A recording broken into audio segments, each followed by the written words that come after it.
Now, Sports Talk with Broads. Here's Hunter Brody. What is going on, everyone? The Sixers comfortably take down the Spurs at home, and that's the best way to describe this victory. It was comfortable. From the jump, the Sixers got rolling. They dominated the glass. They had beautiful assists. They knocked down shots. Tobias Harris, are you serious? Joel Embiid couldn't miss a shot. Now, he got into some foul trouble and had to hit the bench, and now Horford stepped in and started knocking down shots. But all around, I thought this game was really solid, and players did what they needed to do. This isn't the same Spurs team that we're used to seeing, okay? They don't dominate like they once did. They lack defensively. But I don't care. I don't care about the opponent. What I care about is seeing this Sixers team flow. They actually had flow in their offense and with plays and running up and down the floor. We really haven't seen that too much lately with this Sixers squad. Before we dive more into this, I just want to let you know that you can use the promo code BROADS at SeatGeek's checkout page for $20 off of your total purchase. You can buy tickets to a game, to a concert. You can save $20, use that on parking, on beer, on food, whatever you may like. But to me, it's a no-brainer.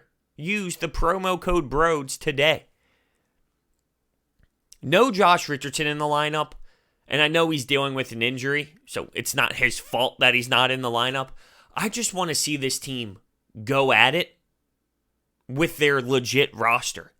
It seems as if someone's always not in the lineup, whether it's Embiid with load management, Ben Simmons with the shoulder injury, now Josh Richardson with an injury. I know it's not their fault for being injured, but I want to see this team get run together because you saw it today, right? It looked like there was flow involved. Well, I want Josh Richardson to be in the mix so he can get involved with this flow because that does change a lot.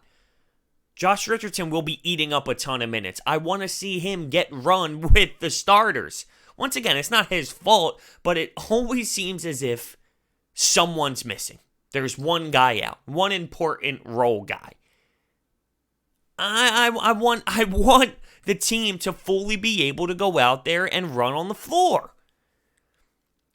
But for tonight's game, it didn't really matter. Tobias Harris was spectacular. He truly was. 26 points, 2 blocks, a steal. His stat line was 26, 6, and 4. He was attacking the rim. He wasn't afraid of anything. He was knocking down shots. You can see his confidence is back, right? I knew that 0 for 30 streak or whatever the hell it was, I knew that wouldn't last too long from deep because his track record shows, right? He is a good shooter. His track record shows that he is capable of knocking down shots and being a threat. And Tobias Harris was very effective. He was not afraid to take it inside and he was moving with the basketball. I really loved his all-around game against the Spurs. Ben Simmons, triple-double.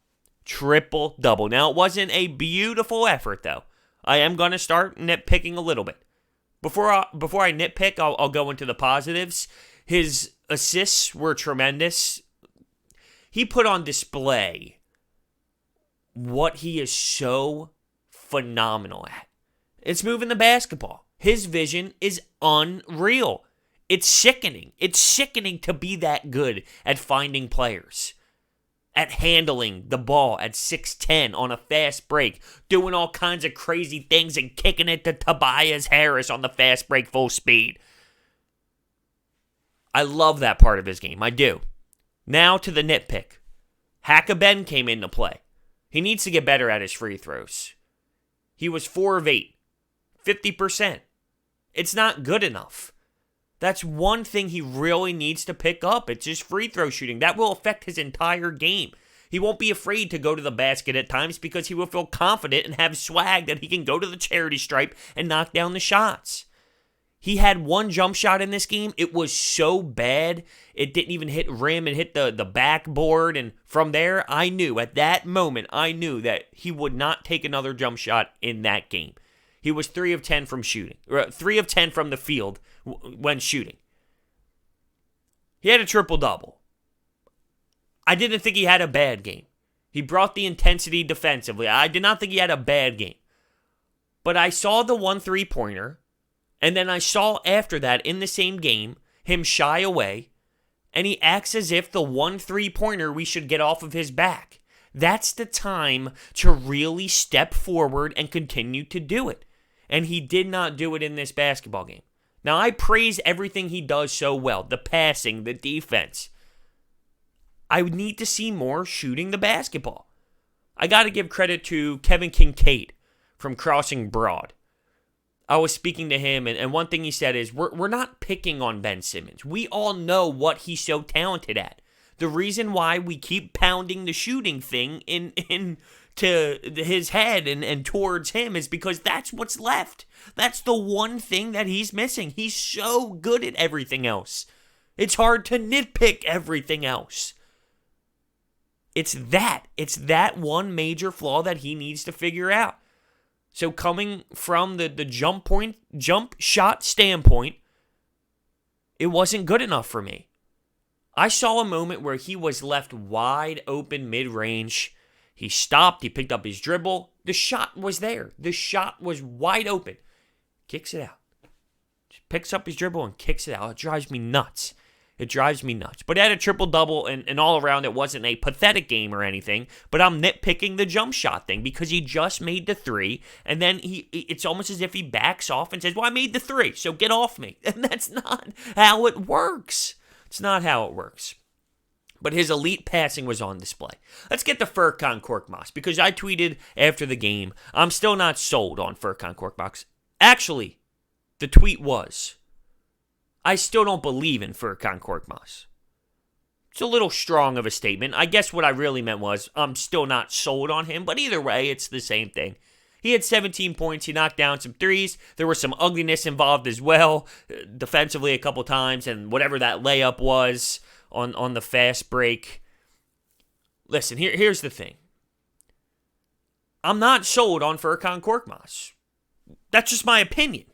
I'm not sold on him yet. I haven't seen him do this consistently enough for me to say I fully believe in Furkan Korkmaz being the guy for the long run, for the stretch of this season.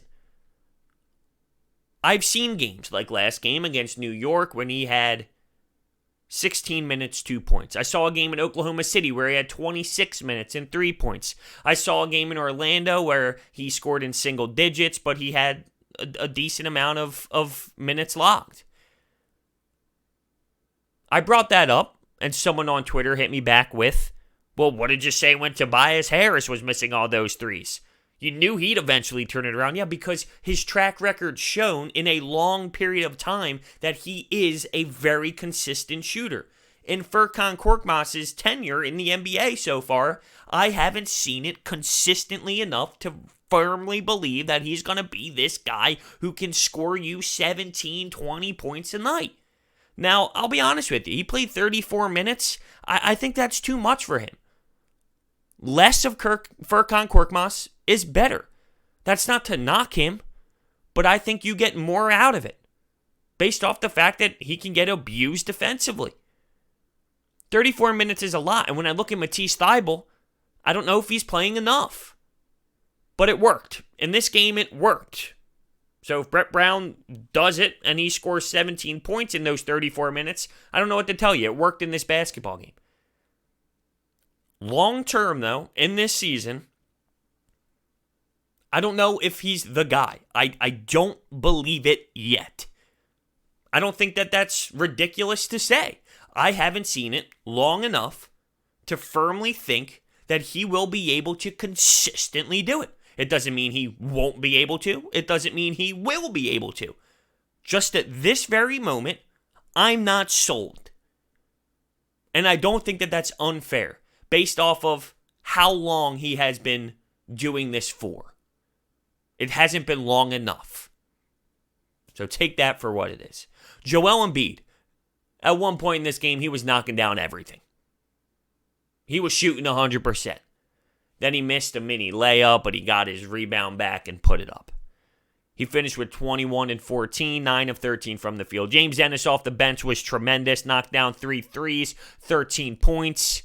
And Trey Burke had some run at point, and I thought he had a couple nice assists early, but shooting the basketball, other than one super nice crossover in a mid-range J, he didn't really have that much of a great night shooting as he went 2 of 9 from the field. You saw Brett Brown sort of throw some different rotations in the mix. This is his experimental time. He even talked about it.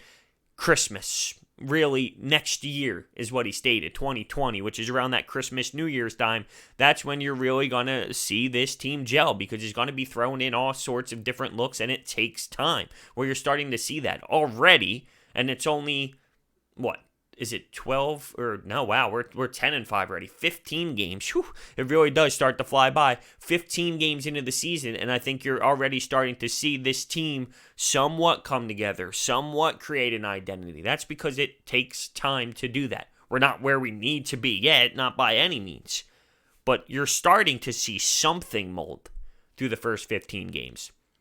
51-39 on the glass. So I spoke about abusing the Spurs on the glass, and that's something Gregg Popovich drills into his players' head. Rebound, rebound, rebound, rebound. It's kind of ironic that Brett Brown would do the same thing, right? Of course that's how it works, because they came from the same coaching tree. I thought the Sixers did a fantastic job grabbing all the rebounds, doing what they needed to do, grabbing the dirty work off the glass. It was awesome to see. And 32 assists. So the ball movement is king. Now, there was a moment in the third quarter. The Spurs had a mini surge, a mini push. And what changed the momentum, in my opinion, was a Tobias Harris steal, which led to a Ben Simmons fast break. From that moment, the Sixers answered the bell with a mini run of their own. Now, the Spurs continue to somewhat creep back in, but it was no serious threat. It was never really there.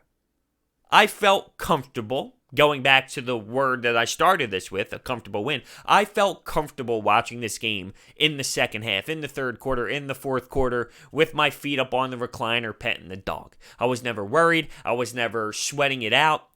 It looked solid from the Sixers for 48 minutes. And it feels good.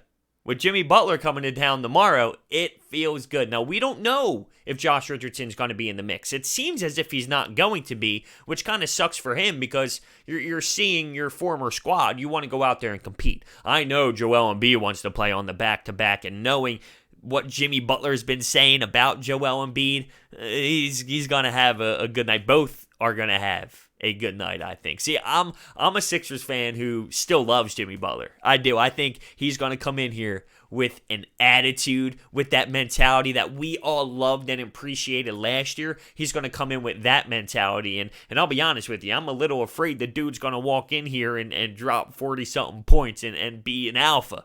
And I'm here for it, to be honest with you. Of course, I'm rooting for the Sixers, but I'm all about Jimmy Butler. I still really do appreciate his game and his mentality and everything he does on the basketball floor. So I'm super intrigued. I want the Sixers to win, okay? Let's get that straight. I want the Sixers to succeed and dominate him. But I still love me some Jimmy Butler. I do. By the way, it was interesting to see the Sixers in the new uniforms. I'm a big fan of the new uniforms. If you're listening to this on the Apple Podcast or Spotify podcast, you will not see me actually rocking the jersey, but on the YouTube version, you can see the Ben Simmons J that I'm rocking with the 76ers new J. I think it's smooth. I love it. I remember when they first dropped and all those pictures of Embiid and Simmons hanging out on the car, on the old school car. There was all sorts of social media reactions. Some fans hated it with the script because the way 70 is written, it somewhat looks childish with the scribble of, the way it looks. It sort of looks like poor handwriting, if you will, poor cursive. But listen, this thing was rocked so long ago, and I think it looked really good. I'm a big fan of them. Let's see how this team responds on a second half of a back-to-back against a team who, one, is doing really well, and two, a team that has Jimmy Butler. It's just that simple. There have been reports that Jimmy Butler might have not liked Ben Simmons, maybe not have liked Brett Brown. Who knows? Who knows what's really true? But that's why I want to see this team step up. How about Tobias, though? Tobias Harris was chosen by the Sixers, max deal, over Jimmy Butler. Now, we know Jimmy Butler really didn't want to be here. He wanted to be in Miami. It seemed very mutual that, hey, let's move on. But Tobias Harris has to have some fuel under him, knowing that it was him or Jimmy Butler, and Tobias was picked. Now, Tobias has that nice mentality. I'm not saying on the court he doesn't have any sort of fire lit under him, but he has a nice personality. He's not alpha like Jimmy Butler. He's definitely not to that degree. So how is he going to answer and respond on the court? This being a home game, I think maybe it'll light something under him more than, say, if this was in Miami. And it doesn't hurt that he's coming off of a really fantastic game as well, being aggressive, going to the paint, not afraid to pop it from three. One thing I'd like from this game, though, all around is I thought they had good looks. They really didn't force too much obnoxious shots. Sometimes we see Embiid pop a three that looks insane. There was one Embiid three that he let it fly at the top of the key on a fast break that I was thinking, oh, Joel, no. Of course, there's going to be some of those throughout a game, but all around, I didn't think it was terrible. But that goes back to San Antonio having a really bad defense, which is really weird to see, which goes back to one of my theories that talent matters in this league. And I remember saying that about, the Sixers, and a lot of the rebuttals said, coaching. Coaching is so important. Gregg Popovich can win with anyone. My argument was, last year they got to the playoffs, but what did they win? This year they're rocking an 8-game losing skid. Talent really matters in this league. Players take you to where you want to be. Ben Simmons, Joel Embiid, Tobias Harris, Al Horford, those players, they mean more than Brett Brown. But, speaking of Al Horford, I felt like I skipped right over him. Or did I already talk about him? I talked about so much, I don't even remember. But, I'll throw this in there. Solid game. Better game. I felt like he went through a mini stretch of what Tobias Harris went through. He was struggling, couldn't really get going. I thought he shot the ball well. He got to his spots, and he had 18 points in the ball game. So he did figure it out a little bit offensively, which is really solid. So all around, comfortable win. I'm proud of the way they played. I wouldn't say this was set up to be a trap game, but it could have been.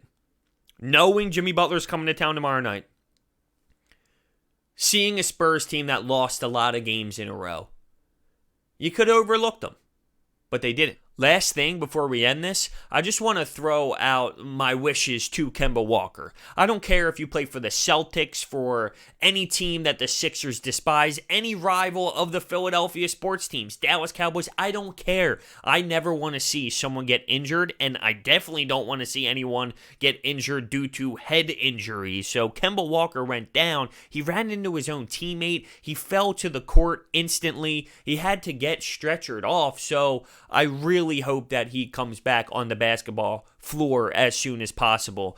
These players put way too much effort and time into their craft to lose that opportunity to go out there and play and perform in front of everyone because of injury. It really does suck to see, and I want to see the best athletes on the floor at all times, no matter what uniform they are wearing. And off the topic of being an athlete and performing, head injuries, that causes problems down the road as a human being when you are no longer playing the game. So I really hope the best for Kemba Walker. It was definitely tough to see. So there's that. I definitely wanted to throw that in there. With that being said, thank you so much for watching. Hit that thumbs up button, subscribe, and I will see you next time.